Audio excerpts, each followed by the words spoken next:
Let's continue our look at this very busy day in Jesus' Galilean ministry by opening to Mark chapter 4, verse number 35, where it tells us that on that day, when evening had come, he said to them, "Let us go across to the other side." Now that follows the sermon in parables that we were talking about yesterday. The sermon in parables follows some events that happen in a house near the seashore, which in turn followed the sermon we call the Sermon on the Mount, which followed Jesus appointing his 12 apostles, which followed him praying all night up on the hillside, which followed him doing ministry on the North Shore. So we have been very, very, very busy with Jesus on this day near the beginning of his second year of ministry. But what happens here is Mark gives us the chronological anchor from which we can readjust our understanding of the chronology in the Gospel of Matthew. Because before he takes off to go to the other side, he has a chat with some would-be disciples. So I want to go to Matthew chapter 8, verse 18 now. Matthew 8:18. Now when Jesus saw a great crowd around him, he gave orders to go to the other side, meaning the other side of the Sea of Galilee, the Lake of Gennesaret. Verse 19. A scribe came up. Now, scribes were professional writers. They were paid in order to write out in the best possible handwriting documents. Now, a lot of scribes hand-copied scripture scrolls. This scribe, because they were well acquainted with Scripture, was wanting to express his desire to follow Jesus as Messiah. So a scribe came up and said to him, "Teacher, I will follow you wherever you go." So I want to follow you right now. Verse 20, Jesus said to him, "Foxes have holes," or dens, places where they sleep and take care of their young. "Birds of the air have nests," which they do the same thing. That's where they rest. That's where they raise their young. "But the Son of Man has nowhere to lay his head." Now, Jesus has been sleeping probably in the rough, probably on a bedroll out in the wilds, but from time to time, he's slept in houses. His point is that he has no fixed residence. He is itinerant. He is wandering.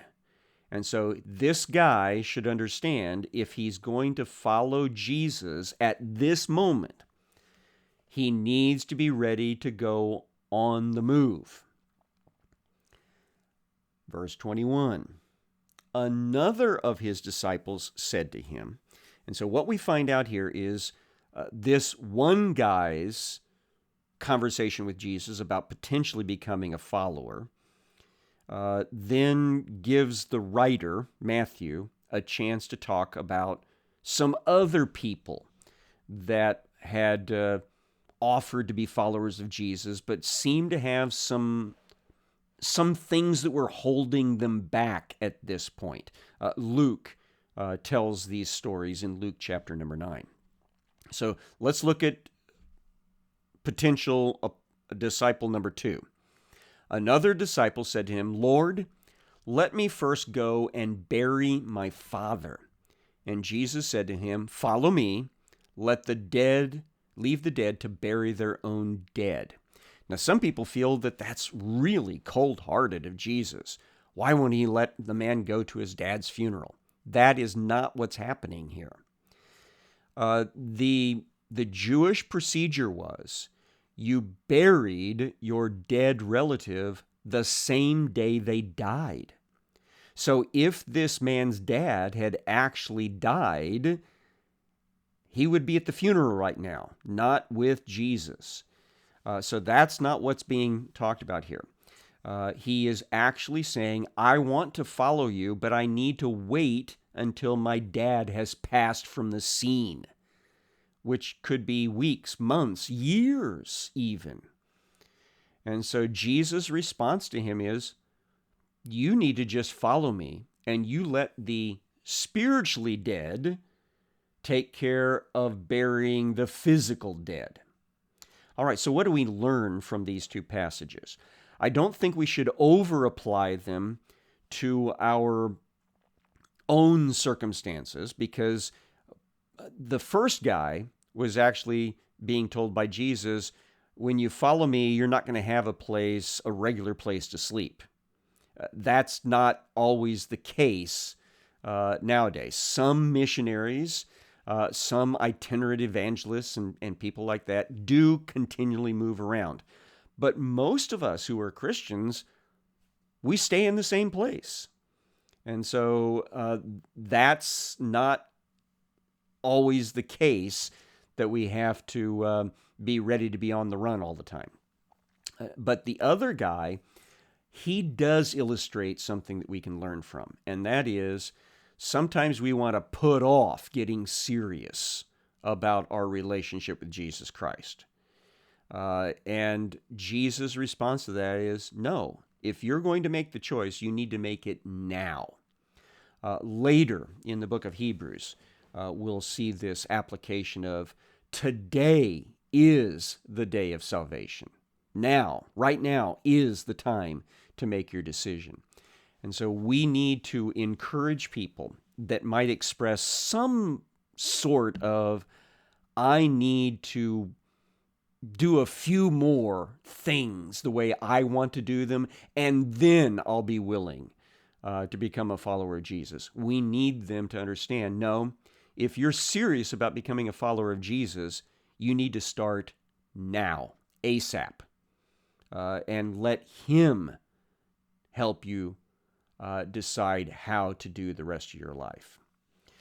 Okay, so the next thing that happens in Matthew chapter 8, verse 23, is the same thing that happens in Mark chapter 4 and in Luke chapter 8.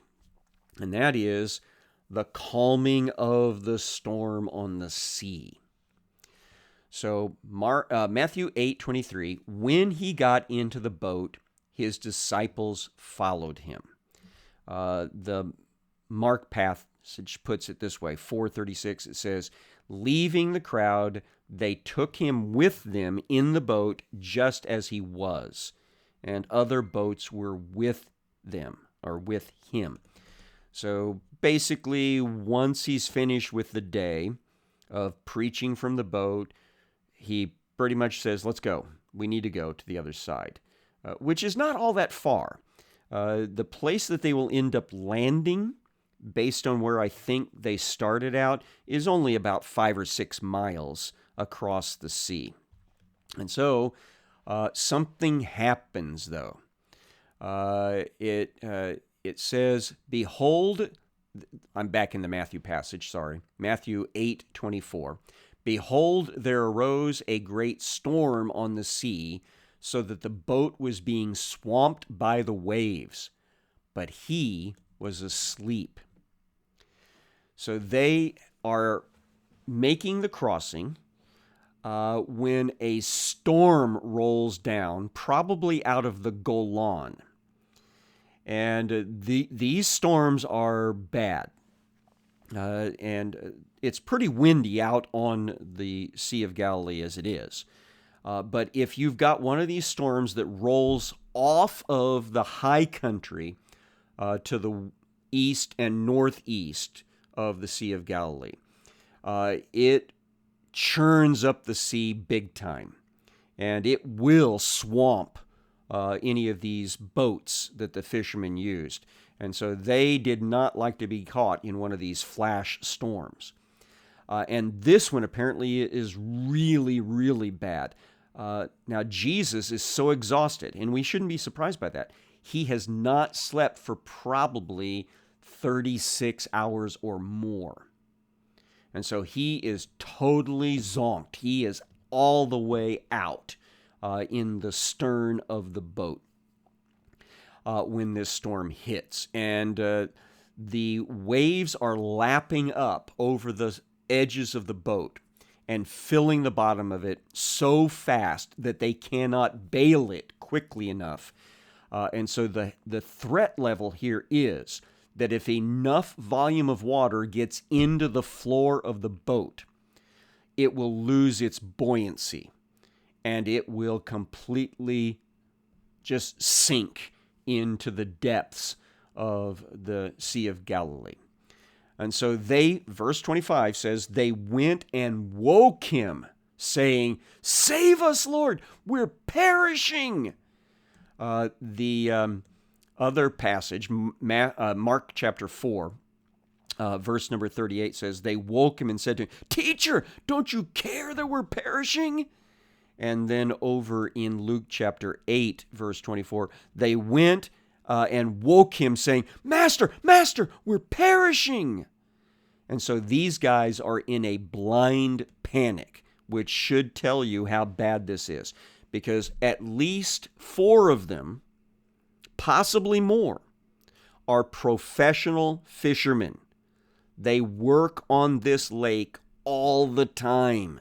They know it well. They know its moods. They know its weather patterns. And these guys are pretty certain they are toast. They are dead.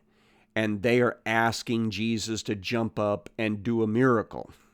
They can't believe he's sleeping during this. And he's going to get them a greater miracle than what they were expecting. He said to them, verse 26 of Matthew 8, "Why are you afraid, O you of little faith?" Now I want you to think about this. If Jesus is on the boat, and Jesus is Messiah, Jesus is Son of God, is that boat going to sink? Is God going to allow Jesus to be assassinated by the storm? And the answer, of course, is no. So Jesus is chiding these guys for losing their faith in the middle of this storm, for forgetting that when God is using you, you're indestructible. If he's got a plan for you that has not yet come to its fruition, you're indestructible. So Jesus' time has not yet come, so there is no way in the world he's going to drown in this storm. And since they're with him, they should be fine. So the little faith thing is something that he appears to coin. I don't think I've ever seen it in any other materials previous to the Gospels. It's just little faith, little believers. Then he rose and rebuked the winds and the sea, and there was a great calm. We actually have the wording over in Mark's Gospel. It says in chapter number 4, verse number 39, and remember that Mark seems to be writing down everything in Peter's sermons. And so this is Peter's eyewitness account. It says that he said, "Peace." So shalom, perhaps. "Peace, be still." Some of those that are really big into trying to dig into the vocabulary of the New Testament have taken note that the formulation that is used here is found elsewhere in the Middle East around this same time as the way people treated their pets when they were misbehaving. "Shut up, sit down." And so Jesus was basically telling the sea, knock it off, lay down and be quiet. Now, the calm that happens is noted by the Gospels. Matthew says that it was a great calm. One moment, there is winds going on like crazy, and the waves are bouncing at the ship everywhere. And the next moment, the winds are gone, and the waves flatten out. And Matthew says in 8:37, the men marveled. They were shocked. Mark's gospel says they were filled with great fear. They were scared to death. They were scared by the storm to begin with, and now they're scared by Jesus because they've never seen anything like this before. Matthew has them saying, "What sort of man is this, that even the winds and the sea obey him?" Because he treated the sea like a disobedient pet, and it obeyed. It rolled over and showed its belly. And they'd never seen anything like that before. This is probably a good place to bring up for you something that I have become more and more convinced of. And that is that the disciples seem to have grown up in the Jewish religious culture that believed that the Messiah would be a super prophet, like Moses, or like Elijah or Elisha. But they didn't understand, they did not comprehend that it was actually going to be God in the flesh. They did not realize that Jesus is, in fact, the Creator in human form. So, of course, the wind and the waves have to obey him. He created weather. And so, eventually, they will figure this out. I think the first guy that actually expresses it is Thomas on the 8th day after the resurrection, when he is offered the chance to put his fingers into the nail prints that are still in Jesus' hands and feet, and to even put his hand into that wound that is in Jesus' side, which didn't keep him dead. And his response is, "My Lord and my God."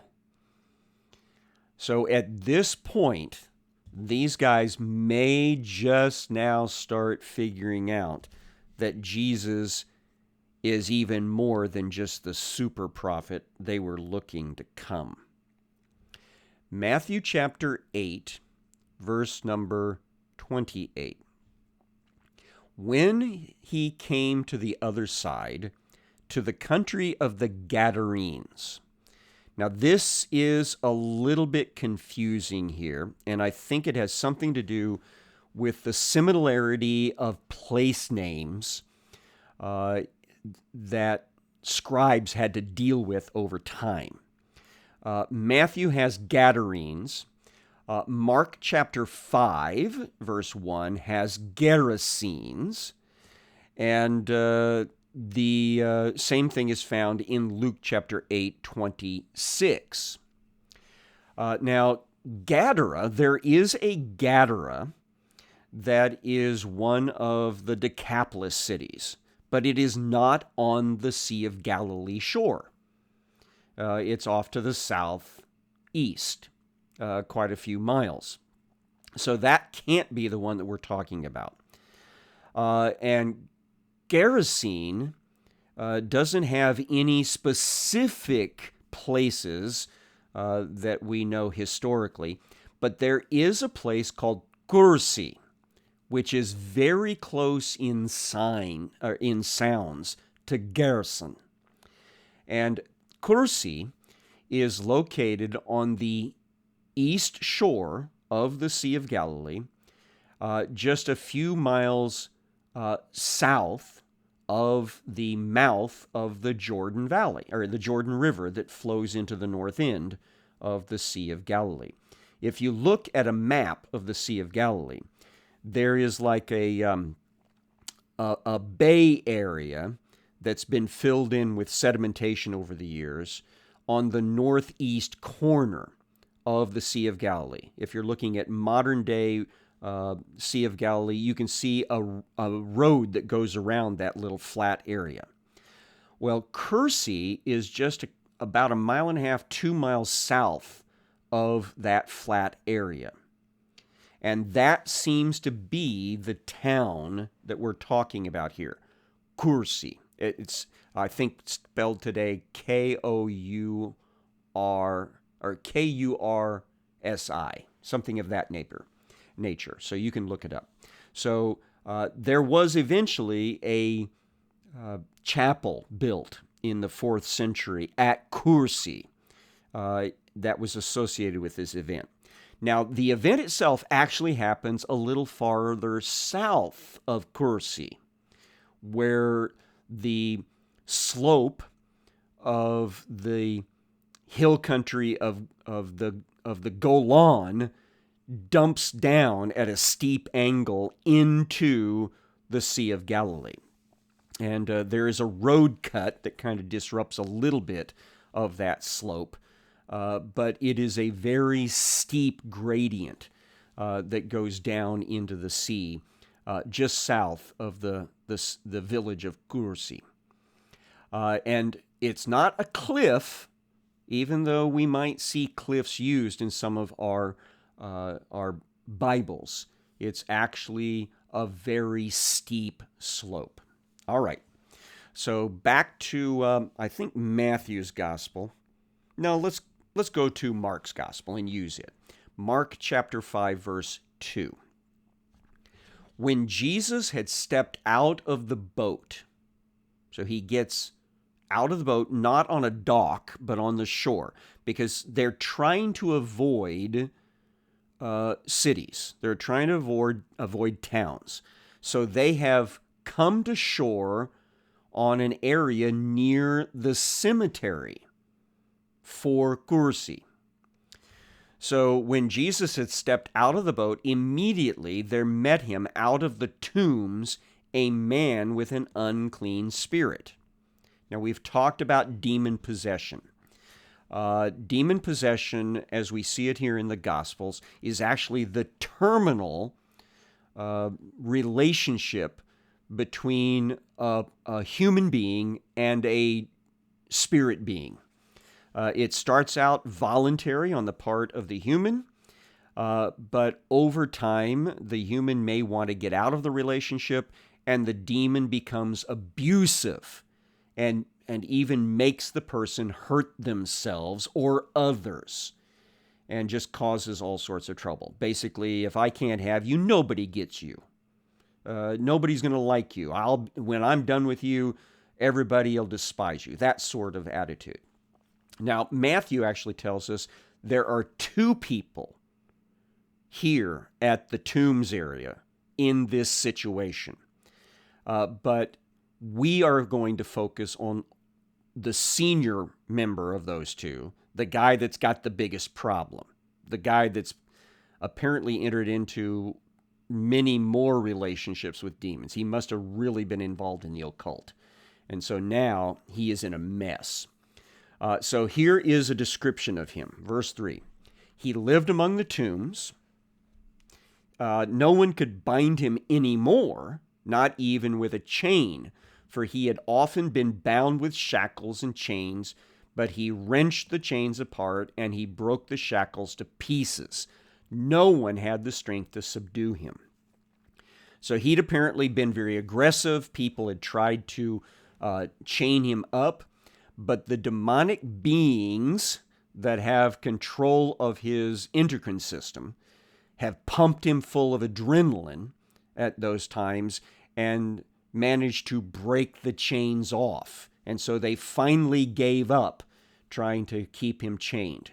So he just wanders around in this tomb area and apparently has been joined by another guy in a similar situation. Verse 5, night and day among the tombs and on the mountains, that's the hills going up into the Golan, he was always crying out and bruising himself with stones.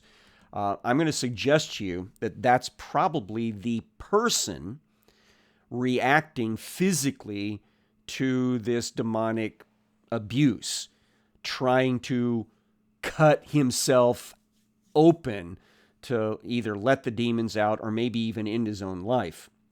And so the demons even make him where he can't get that done. And so this is really messed up. And so verse number 6, when he saw Jesus from afar, he ran and fell down before him. And crying out with a loud voice, he said, "What have you to do with me, Jesus, Son of the Most High?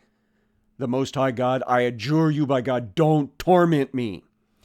Now, another thing about demon possession that we've talked about is we have more than one entity that's involved here.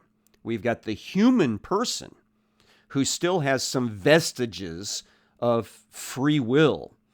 And then we've got the demonic entity, or in this case, entities, that are trying to force the human to come back under their full voluntary control. And so the human can go places on their own, but as they go, the demons are going to be going with them.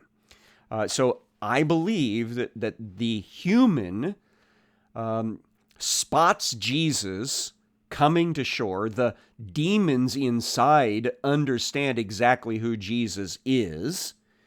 And because of that knowledge flowing into the human rushes to Jesus, because what is it that needs to happen in an abusive demonic relationship for freedom?